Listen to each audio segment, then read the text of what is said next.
Joining me live in the studio is the Deputy Prime Minister and Defence Minister, Richard Marles. We'll get to the Defence Review in a moment, but Andrew and I have been talking about Gordon Reid and others like Sally Situ, new MPs. I guess when you win government, a new generation does come in, but it's got to give you a bit of heart. Oh, it gives us a lot of heart. And Gordon's first speech was phenomenal, as was Sally's. You're right about that. Sam Ray, there's a whole range of new MPs who are already in their first speeches making their mark. And it gives one a real sense of optimism about the future, the immediate future, but looking over the next couple of decades that we've got a party which is going to be in really good hands. And these are moments of regeneration. I remember this happened when we last won government back in 2007, but one of the real joys, and particularly at this point in my career of being able to sit and listen to these speeches, is just seeing such a fantastic generation coming through and knowing the future is bright. And we've just seen some of the images of the defence capability come up on the screen. Let's talk about that, because you believe that this review is the most significant in a number of decades.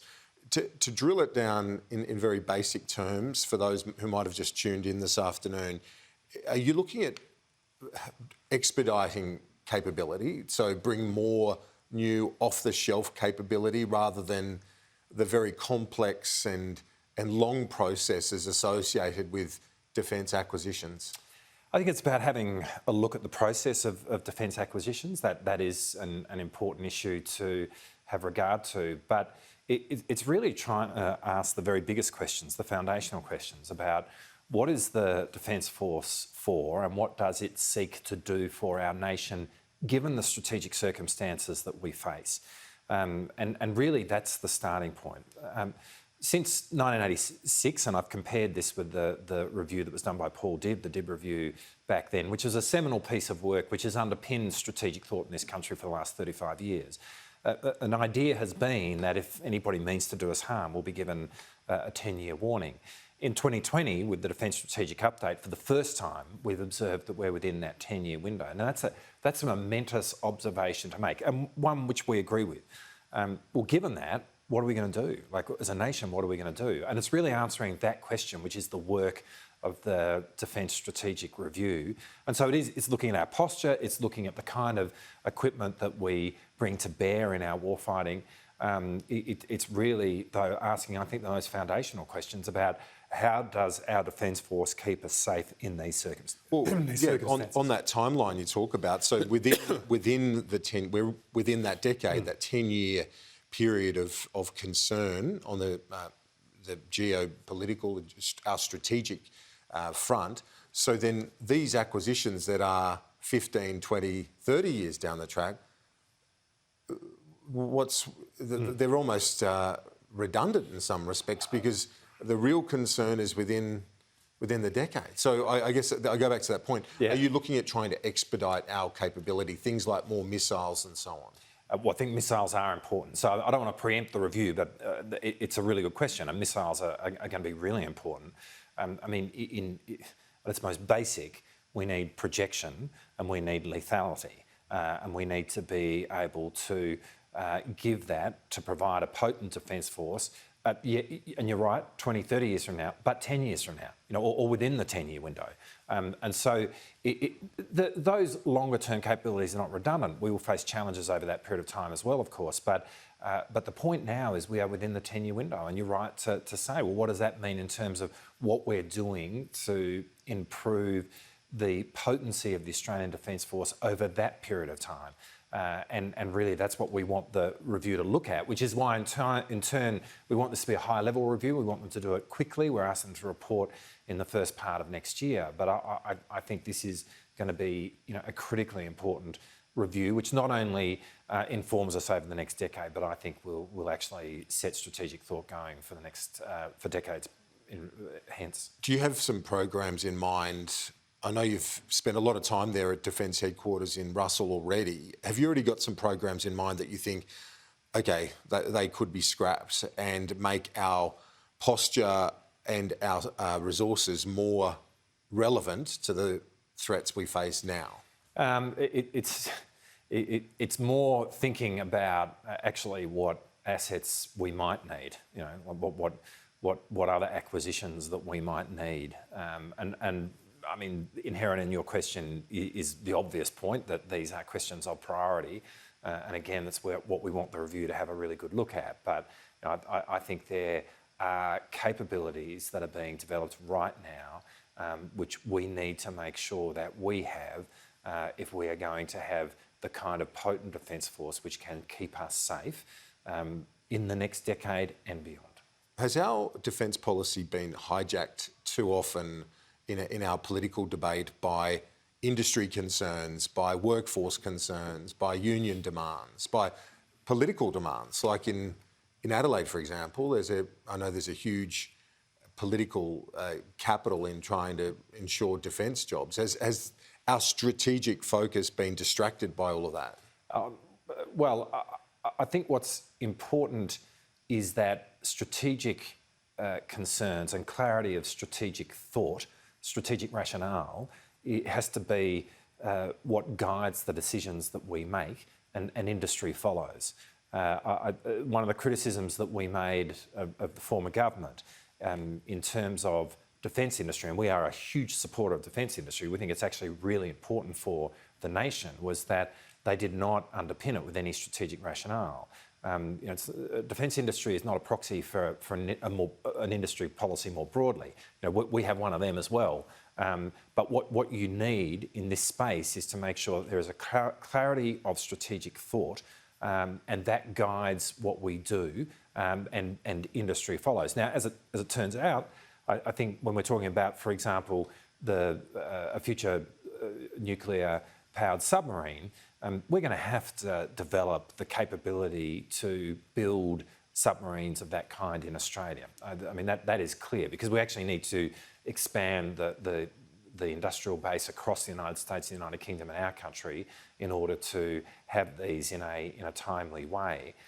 So defence industry is really important, but the starting point is strategic thought. Does that mean also boosting our domestic nuclear capacity if we're building them here?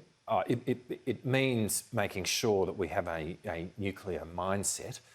It means that that there will be a whole lot of regulation that we need to be thinking about in the context of that, and that's a really important question that we will be addressing in the work that we're currently doing around AUKUS and acquiring a nuclear-propelled submarine, and that will be part of the announcements we make early next year. It's actually critical in the work that we're doing with the IEAE around non-proliferation. They are going to want to make sure that we have all the nuclear stewardship in place, as will both the United Kingdom and the United States, in handling this technology. But you could see a scenario where we build most of the boat here and the rest, the nuclear capacity, finished in the United States or the UK. Is that something that potentially could happen? Well, the nuclear reactors will be built overseas. That's clear, and that's important. So that what we have in Australia, or what comes to Australia, is a sealed nuclear reactor. That's actually a really important point in terms of being able to put in place appropriate accountability and verification around non-proliferation. But even the handling of a sealed reactor requires a whole lot of thought and a whole lot of rigour in terms of the way in which that's regulated. Angus Houston said it's the most challenging strategic environment he's seen in his career. A big call for someone who served during the Cold War as well. Yeah, but I think it's right. I mean, that we hear people of that level of experience and that eminence in this space making those sorts of observations. It's complex. We are seeing the global rules-based order that we've helped be a part of shaping and protecting since the Second World War be placed under as much stress as it has been since the Second World War. Obviously, we're seeing that in Ukraine, but we're seeing it in the Indo-Pacific as well.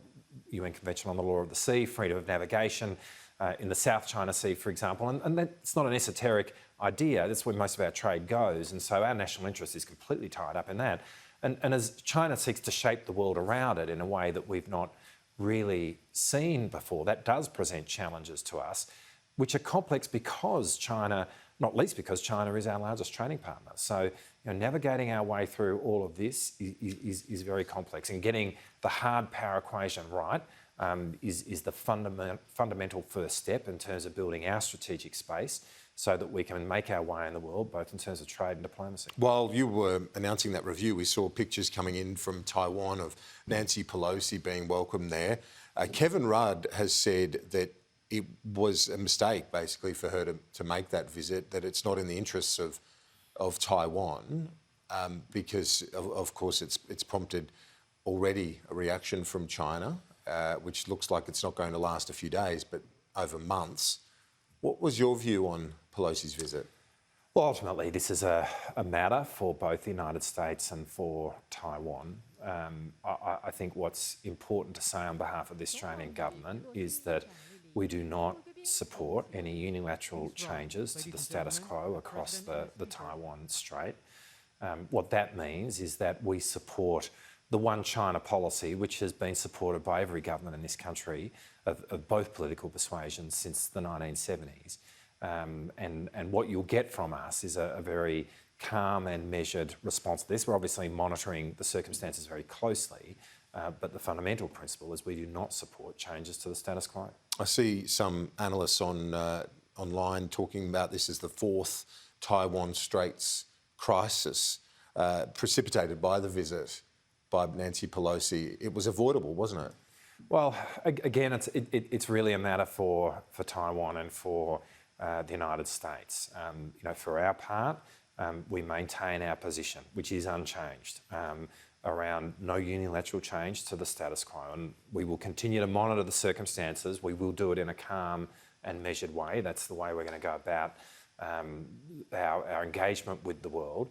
And all of that is underpinned by the position that we've had in this country over a long period of time in respect of a one China policy. But when we talk about this most challenging of strategic environments, as Angus Houston called it, this flashpoint, if we needed any further example of it, it's provided in terms of the events of today and what looks like is going to happen over the next weeks and months by the Chinese military, flexing its muscles in the region. Well, we're watching it and we're monitoring it closely, but what I would say is that the strategic review that we are undertaking, for me, is born over a set of circumstances which has been clear now for a number of years, and it really was best encapsulated in the 2020 Defence Strategic Update. That was the moment where it said we're within that 10-year window of warning, and that requires us to think about what we're going to do, and that's why the strategic review is so profoundly important. I know you've got to go. Just one quick one. On the climate bill passing, you are heavily engaged with our Pacific neighbours. Does this change the dynamic, do you think, in terms of us building our capital in the region with our Pacific cousins, as we call it? Definitely does. I mean, they want to know that we are serious about action on climate change in terms of our own domestic policy. That's the starting point. I mean, I always felt in the engagement that I did in the Pacific, having a serious policy, domestic policy in respect of action on reducing emissions was really the ticket to play in terms of engagement with the Pacific. And I think from there, what we've made clear is that we really want to help the Pacific tell their story to the world as being countries which are on the front line of climate change. And certainly when you're out there, when you're particularly in coral atoll nations like Kiribati, Marshall Islands, Tuvalu, where you're talking about just a few metres above sea level, it's the highest point above sea level. This is a visceral issue and felt in a way which is so present and so differently, to be frank, than we feel it here. And so I think this will be warmly welcomed. Deputy Prime Minister and Defence Minister Richard Marles, thanks. Thanks, Kieran. Talk to you soon.